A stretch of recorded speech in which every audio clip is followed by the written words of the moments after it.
Good afternoon to all of the students and parents present in today's webinar session.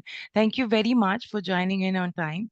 I'm really delighted to have you all here on this webinar where we're going to be exploring what it's like to study in University of Sofia as well as in Bulgaria. So whether you're just beginning your academic journey or you're in the process of making some big decisions, we are here to provide you with valuable insights and to help you through all the questions you might have in the process. Along with us, we have a special guest. Her name is Miss Mariam Saeed. I'm going to introduce her further in the upcoming slides, but I'd just like to give you a little bit of introduction. So she is going to be talking and answering to a lot of frequently asked questions by students. And I would also request all students and parents to kindly jot down their particular query on the Q&A tab at the bottom of their screen. So once Miss Miriam has, answered all, common questions, she will then, go through the questions that are there within the Q&A and answer to you all. So without further ado, I'd like to begin with the webinar. So before we get into the Q&A and a little bit more about who is Mariam and what does she do, I'd like to introduce the agenda for today as well as Gyanberry. So the agenda today is going to be just to talk a little bit about Gyanberry. I'm sure most of the students already know who Gyanberry is, but for all the newbies who have not yet who don't really know what Gyanbari is, I will introduce to you today. And then I'll also introduce Miss Mariam. Then we'll have the Q&A sessions, and then I'll put out the contact details that you can reach us out on if you have any further questions post this webinar. So a little bit about Gyanberry. Our mission is to make university admission faster and easier. So whatever we are today, we are because of all our students, and it is our topmost priority to simplify your admission journey as much as we can. So we are a company that is around 10 plus years old in the industry. We're approved by the KHDA Dubai, and we have a dedicated team of 25 plus counselors and admission officers who are going to work together to make your admission journey a success. We also are an industry leader and a trusted brand for medical admissions, and we are the authorized regional exam centers for certain countries like Czech Republic, Hungary, and Italian medical universities. So that's a little bit about us. Moving ahead, I'd like to introduce Mariam. So Mariam, currently, she's a second year student at University of Sofia. Sorry, there's a typo over there. It's Bulgaria, but she's at University of Sofia, and she is going to be talking a lot about the university as well as the student life in Bulgaria. Over and above that, if you do have any questions, please feel free to put it in the Q&A tab. Today, she's going to be sharing insights into the university. She's also a personal tutor, giving a well-rounded perspective on balancing academics and other commitments with her academic studies. All right. So without further ado, maybe Mariam, if you would like to just say hi to everyone and, add something from your side, you can, and then we'll dive into the questions. All right. Hello, everyone. I'm Miriam. So, like I mentioned, I am a second year. I just moved into second year. So I survived 1 year here in Sofia. And yeah, I am also like a first kind of generation. I did everything like pretty much on my own, coming into Bulgaria, kind of navigating everything. So it was difficult, but here I am. And I know that I can definitely help you guys do the same. Great, great. Thank you very much for all that assistance in advance. Let's begin with the questions. I think what we would like to know initially would be about the university that you're studying in, right? Right. So maybe what could you just let us know how is the studies in Sofia and what was the reason for you to pick that particular university for Okay. medicine? So, studies in Sofia are pretty nice. They're pretty much up to like the European standard. So it's like pretty standardized across all European medical schools. And Sofia pretty much follows it. Again, Medical University of Sofia, it is the most like prestigious university in all of Bulgaria. It is 100 years old. And again, it is also, very, very prestigious. And a lot of really good doctors come and graduate from this university. As for the studies, it is difficult. I'm not gonna say it's easy. There are like multiple steps to each course, and they do make it hard. but then there is a lot of resources. There's a lot of like, a lot of help, a big community. So overall, the studies, I would say they're moderate. Like if you work hard, they're it's gonna be easy for you. If you don't work hard, then they're not gonna be easy. It's kind of that kind of thing. So it all depends on you and your effort. So I like the Okay, studies so far. great. And could you also just shed some light as to why Sofia? Like, there are a lot of other medical universities as well in Mhm. Bulgaria. So why have you specifically selected Sofia? Did you also apply to other universities? Yeah, so I was applying to Plovdiv and mainly Sofia. Again, Sofia is the capital city, right? I see. And like again, for me being completely born and raised in UAE, living in Dubai all my life, it would have been a very hard transition to go into Plovdiv, which is a bit like of a smaller kind of city. Like it's a very small Okay. town. So there's not much like as many facilities as there is in Sofia. Again, I Sofia see. has international flights that go straight to Dubai, it's direct. It's pretty like it's a lot more easier to adapt into. And again, the Okay. university is like really good, really prestigious, and it has like tons of hospitals on campus. Okay. So there's like one hospital for each department. And so the clinical is really, really good in Sofia. And that's why Sofia is just like overall the best. Yeah. Great, great. I think that helps a lot. So my second question would be, maybe can you talk us through on the theoretical and practical aspects of medicine in Sofia? All right. Medicine or, yeah, if you have any idea on dentistry, you can share that as well. All right. So, for theoretical, it's so we know that the whole course is 6.5 years, right? So the first 2 years are preclinical. So that's like mainly just theory. Hmm. So as for theoretical, like our courses, they are very, I would say they're heavy, right? But then they do kind of build your base for clinicals later on, especially like with anatomy, right? You start that from first year itself. Hmm. Usually other universities they don't, they start from second or third, but like from here we start from first year and it's like you have complete access to cadavers from first year itself. Like you start working with cadavers. So we start with muscles and like, so we start with muscles of like the upper limb, lower limb, and stuff like that. So you will be given all cadavers. The cadaver lab is open. You can go whenever you want to study from morning till like 7, 8 p.m. It's completely up to you. With other courses, like we have like a practical, like let's say cytology, histology.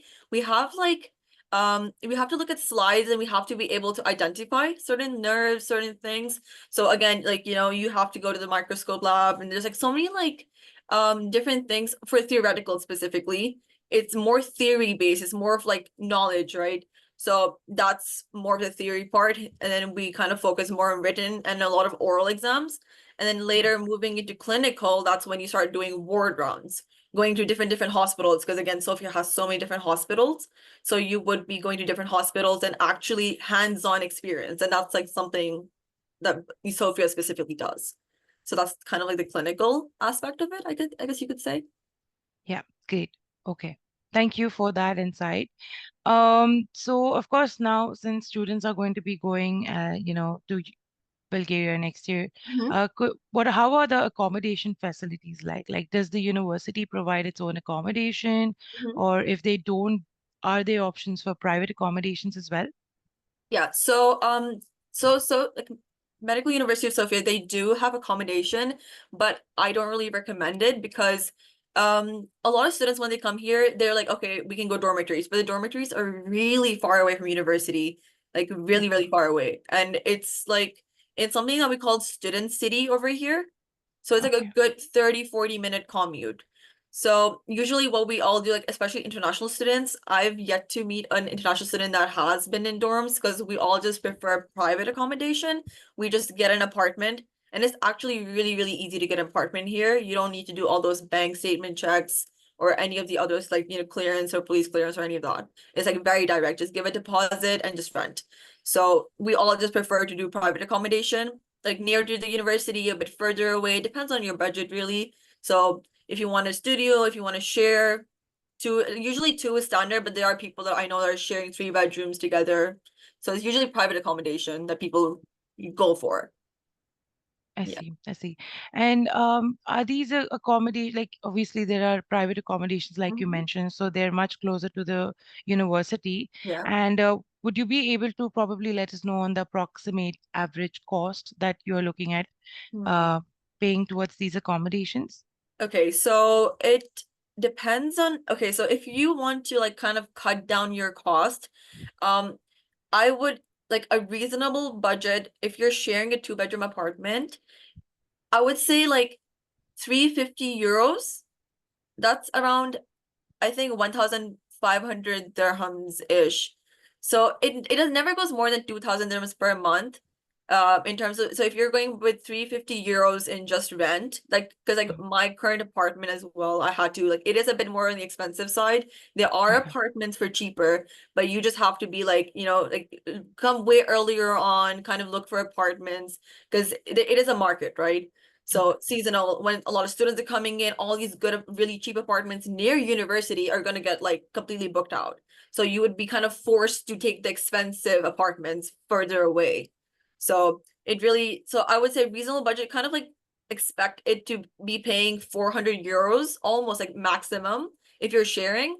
If you want your own apartment, like one bedroom apartment, they usually do go for like 550 euros for a one bedroom apartment. This is just rent. So there are Okay. like other costs like deposit, bills, water, things like that, I especially see. heating bills during the winter. Great, great. That was really helpful. I'm sure a lot of students might be making a note on that. So, that's great. So, I think going back to the university, could you also let us know how the professors are and what is the evaluation criteria in the university? Since you've already finished year one and you've gone to Yeah. year two, could you let us know on what is the evaluation like? How do they grade Okay. you? What is, Mm-hmm. or, so that the students are also aware of it. All right. So professors, they are stern. They are gonna make sure you study, right? You can't just expect to joke around with them because they've seen it all. They just want you to study, and they do get annoyed if you don't study and don't show that you're, committed. Because then they do straight up go like, "Are you meant to be a doctor if you're not taking it seriously, right?" Because it is serious. So early on, they are going to make sure you study because they are strict, they are stern. But then if you do well academically, they are going to be nice to you. They're nice to students who are good. So as for evaluation criteria, so basically like early on, we have like written askings. That's what they call them, like small tests. Like throughout like every few weeks, we have these tests for each like subject. And then around like almost like the end of a semester, we have these huge like colloquiums. That's what they call them. It's like a mock exam, which kind of like has either like a given syllabus or it could be like a whole syllabus. So like for me in first year, I had cytology, histology, and embryology. They've combined that subject into one. So for that, I had a huge colloquium. So like you have like a practical part in cytology, right? The microscopes identifying them.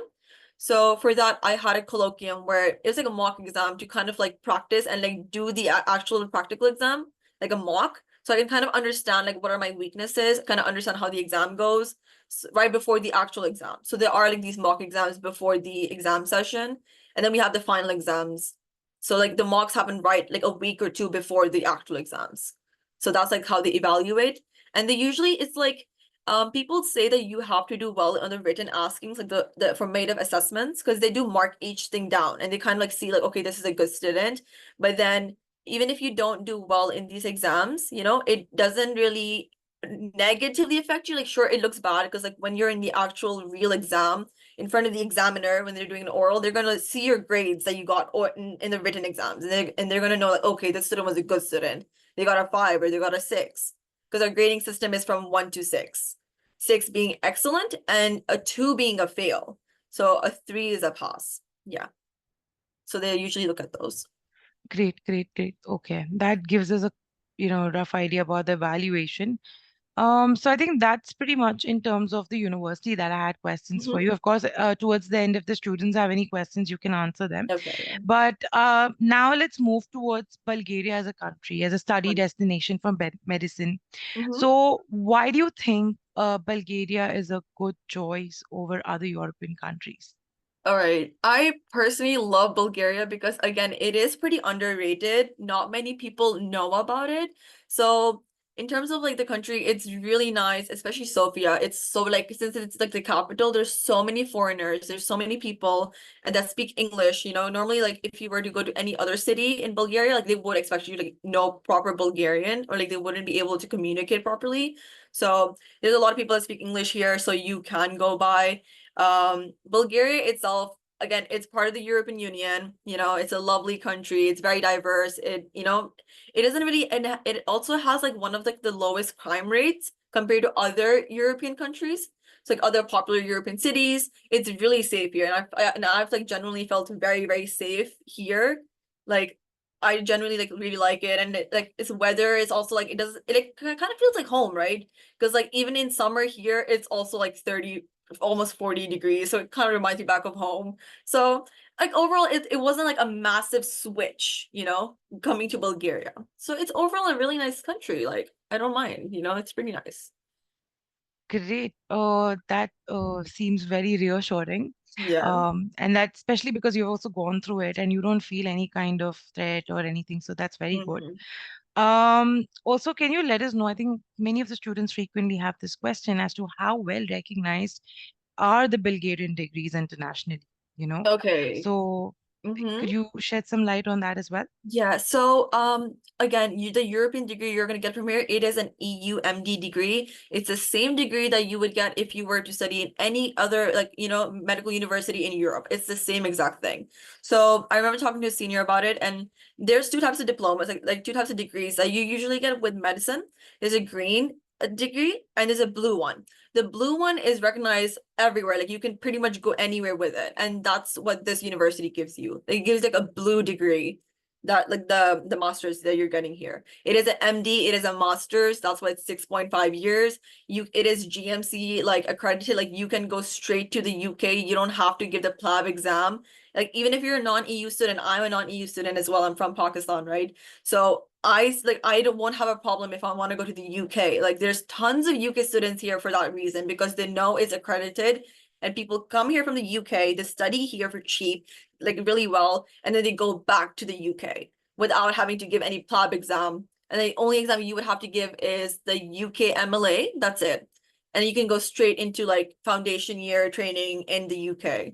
Or if you're like you want to do US MLE, then you can like easily write the exams and then later on apply for, US residency. So it's pretty well, like the degree is really, really like it is very valuable. Yeah. Oh, great. That's very good to know. And I think relieving also, especially when students are looking for Bulgaria, this is something a concern for them. Yeah. So thank you for answering that beautifully.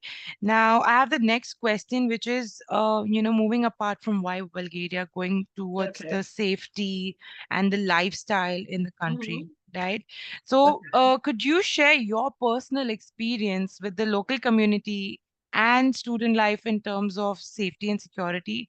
And maybe you could highlight, the in city convenience. Also, maybe Mhm. if there's anything to do with transportation availability, is it Okay. available 24 hours or not? Yeah, you can you Okay. can.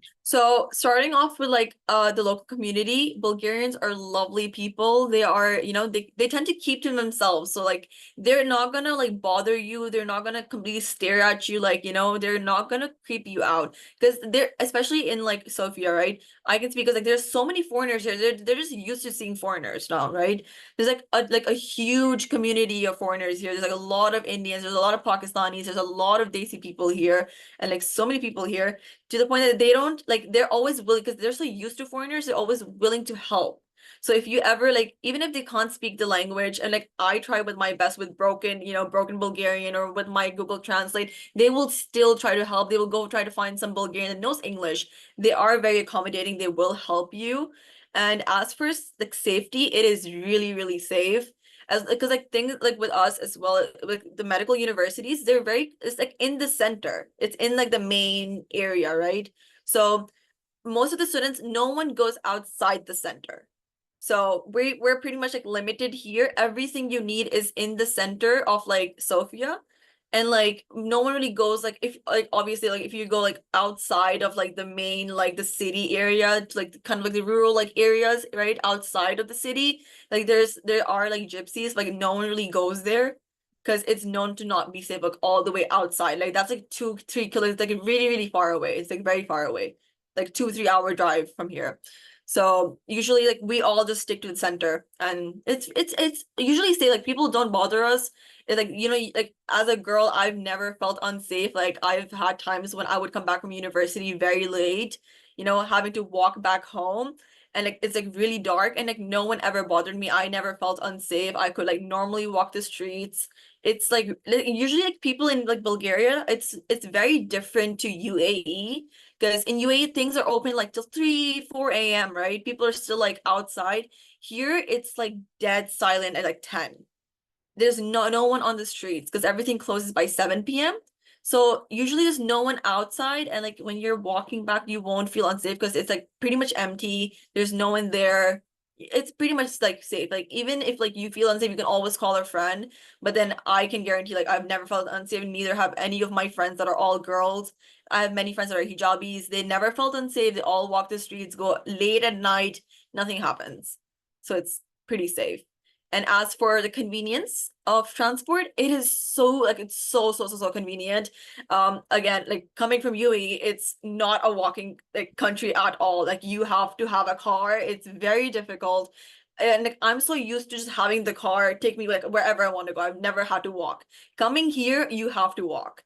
It's so much public transportation, a lot of walking, keeps you fit. Transportation is really, really convenient here. It goes everywhere. There's trams, metros, buses. It's really, really good. And you can just like go on a bus and just like literally pay with your Apple Pay. And like it's like 1.6 lev. That's like, I guess, give or take 4 dirhams almost. Yeah.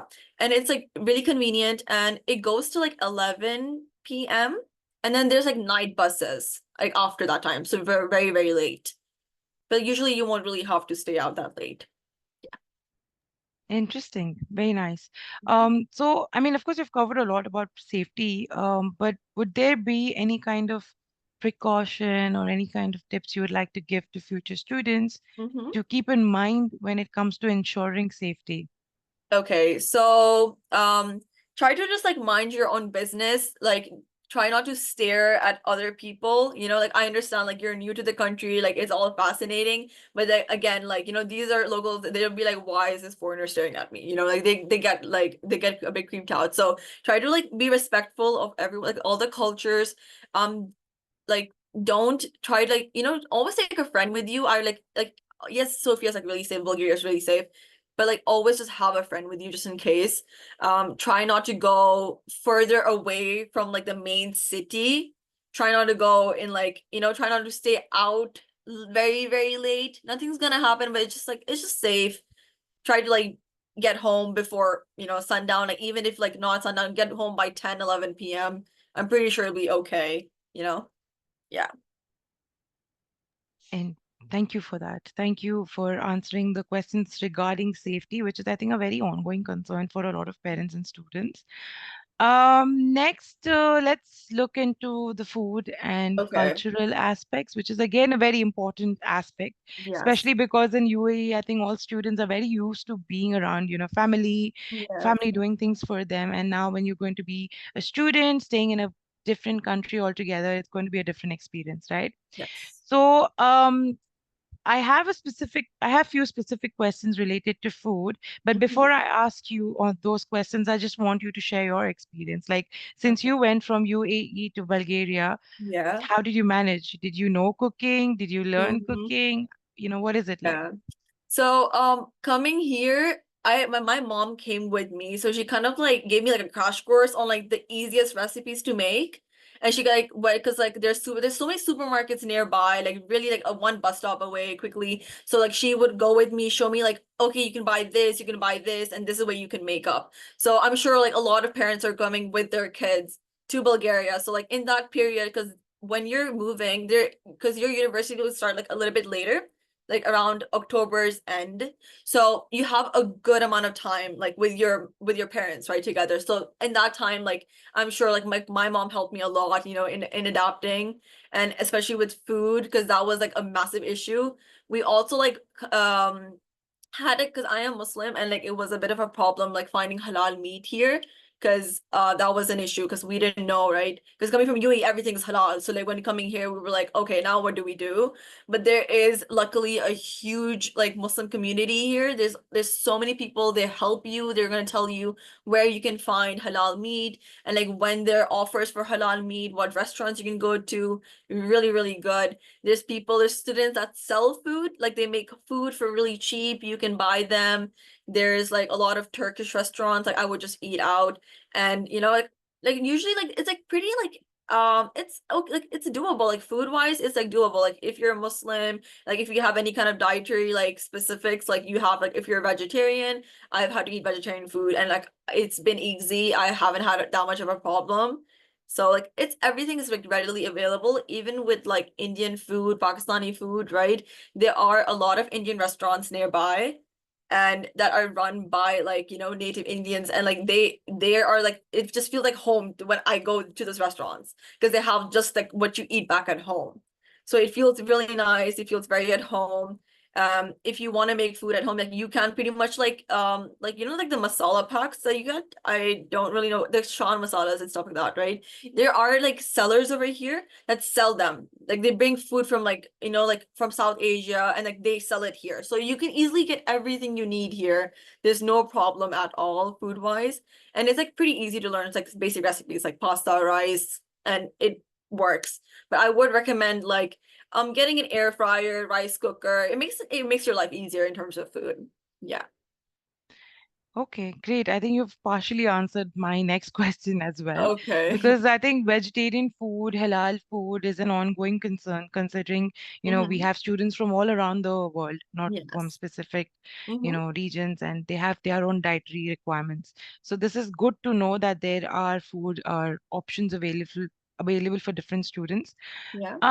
What is the local food like in Bulgaria, and how easy it is for international students to adapt to the food and culture there? Well, their food is mostly I haven't had the chance to try most of their food yet because I've just been like focusing on my I just like stay with my comfort food. But then they do have like a bit of a unique taste with pizzas as well. Like, they put like corn and pickle together on a pizza. That it might sound like a bit like an odd combo, but it is actually good. So with Bulgarian food, it is like they have a lot of vegetarian options. Like they have something called banitsa. It's like this pastry they make that's like filled with cheese, like cottage cheese. That's also really good. Like mostly they have like good salads, good pastries, and like you'll see them everywhere when you go. When you come, like there's like small bakeries, and they're selling these like huge portions for 4 dirhams, 6 dirhams, 10 dirhams, like really really cheap prices. And like you pretty much can like it's pretty good. As for local culture, you'll see it's really, really nice. It's really fascinating to see. They celebrate seasons. So during March, they have something called Baba Marta, where it's like they celebrate the coming of spring. They like celebrate that. So they have like these bracelets, these red bracelets that they give to their loved ones. And at the end of spring, they tie it on like trees. So like at the end of March, you'll see like trees filled with red bracelets. It's like a tradition. And they're like very like traditional. They celebrate a lot of things. You'll see again Christmas. And like it's like you get to like they're very, celebrating and you will eventually adapt to the local culture because they're very inclusive as well. It's pretty nice, yeah. Great, great. That is very nice to hear. That they're open and friendly towards the new crowd coming into the Hmm. country. So that's reassuring. Now, okay, that was my questions for food and culture. Of course, Yeah. if there's more, we'll take in the future. Mhm. Um, I have one question related to the quality and education of the university. Like, Okay. could you tell us a little bit about the student-teacher ratio in the university, Okay. and how personalized is the teaching experience? Mhm. All right. Yeah. So, the way that it's structured in our university, we have lectures and seminars. These are the two things that you're gonna have. Lectures, they're open, like you go in, everyone, like, so you're basically the whole, because the batch is like pretty big. So we're all divided into two streams. You can either be in stream one or you can be in stream two. So depending on the stream. So each stream has like a different lecture schedule, and that's when you join the lectures, and that's all together, right? that's like a lot of people with one professor, and like they go over like the majority of the content of that chapter together. And then you have seminars, which is only 10. This is like your class. Like that's your class. And these are the people that you're always going to be with like 24/7 for everything. And usually it's like once you get your group, that's your group for the next 6 years. You don't change classes like you do in high school. Once you're set with your 10 people, it's like a 10 people group. So these 10 people will be put together in each class, and you have the same schedule. So every group has a different schedule. So we have I know stream 2 has groups from 52 till 74. And then like the first stream has like I believe from 30 to 51. So like there's a huge amount of groups. So depending on your group, you have different schedules. So like your seminars are one-on-one. Like it's like 10 people in a very small classroom. So it's a lot more interactive than a lecture. And like the professor actually kind of like, interacts with you. You can ask questions. This is where you're going to do most of your practicals as well together as a small group. So that's more personalized. If you have any questions, any kind of like doubts, any kind of thing that you didn't understand from the lecture, you can ask it here. But then they just cover small parts of the lecture in the seminars. There's like a whole program, and it's mostly practical stuff. Yeah. So Amazing, amazing. Great. And how about the facilities? Like how well equipped are the libraries, mhm. labs, and other learning resources in universities? For instance, you find certain universities just having such a huge library where you just go and you read out of the books there, or you have to buy the books separately. So what are the facilities like? Could you let us Okay. know? So for the library, it has a lot of resources. They recently introduced like these 3D printed bones for anatomy, because first year you're gonna do bones. So they have bones in the library as well, where you can just go, you can, borrow them and you can study them in the library. They have like now they're slowly moving to a digital one where they have some of the resources online. They have a lot of resources like textbooks, the things that you might not, because again, there is not like one textbook that you can get. So there's so many different anatomy textbooks, so many different cytology, histology textbooks, and you can pick which one works for you. As for other facilities, the lab is pretty well, it's very modern. They have new microscopes, big laboratories. You can go in anytime during like, when you're doing your cytology, you can go in anytime, practice, like get a slide box and just practice all the slides that are going to come in the exam. You're open to come whenever you want. Even with anatomy, you can walk into the cadaver whenever you want, like pick up any kind of limb you want and study it. For anatomy, no one's gonna stop you. You have full freedom to do and use any of the resources. Everything's open for medical students. Books are open. You can borrow things. It's pretty well, and as well as a student, the community like within like the university, they've built like a huge drive, a like huge collection of resources that for every single year, every single course, and you can just use all of them and like, really properly pass and get a 6 in your exams. So there's a lot of resources when it comes to our courses. Great, great, great, great. That is fascinating to know. And the bones, what you Mhm. spoke about in the library, that's even good. I think that's Yeah. great resources to study, and especially when students don't have any kind of limitation, it's great to know. True. Okay, so with that, I come to my last question. Okay, before we can dive into the Q&As from the students directly. So my last question is, what have been like, the biggest challenges you've faced as an international medical student in Bulgaria, and Okay. how have you overcome them?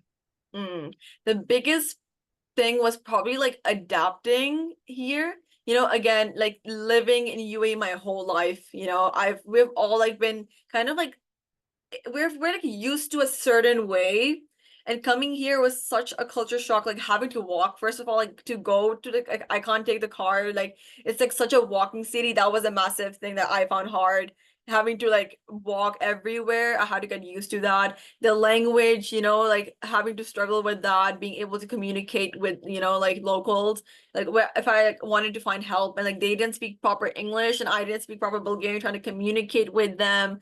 But like eventually like I learned like some phrases before coming to Bulgaria, and I really recommend you do that as well. That like you like study some phrases that might help you, like, hey, can you speak English? Do you know where this is? Small things like this. This will really help you. I really recommend that, and that really did help me because I know a lot of students that didn't do that and they really struggled more than me when they came here. But I knew some phrases, and like that helped me navigate taxis because some taxi drivers, they don't speak English, and like it's a big issue when you want to go somewhere. The other struggle again, halal meat, but then that was easily like, like doable because of like so many like senior students. They kind of like gave me a guide, go here, go there. Like it was like a lot doable because of the community here. They just help you with everything. If you ever need someone, I personally am here, I can always help. And there's like so many seniors and everyone is so willing to help. So it's doable. It is hard, it is tough, and like like especially like adapting coming from UAE to here, like dealing with the, like, how do I say this, like the time as well. Like I'm so used to like getting out of the house at 8 p.m., but like over here everything closes 6 7 p.m., things like Yeah. that. It was hard. Even with classes, they don't they expect you to know everything. Like they want you to study the course before you come to the class for seminars. You should know the stuff before you come. But like we're used to like coming to class for the first time and learning it, right? But that's not what it is. You have to study it before and then come. So things like that, it was a bit of a very difficult adjustment. But then 1 year, I managed, and now it's a lot easier.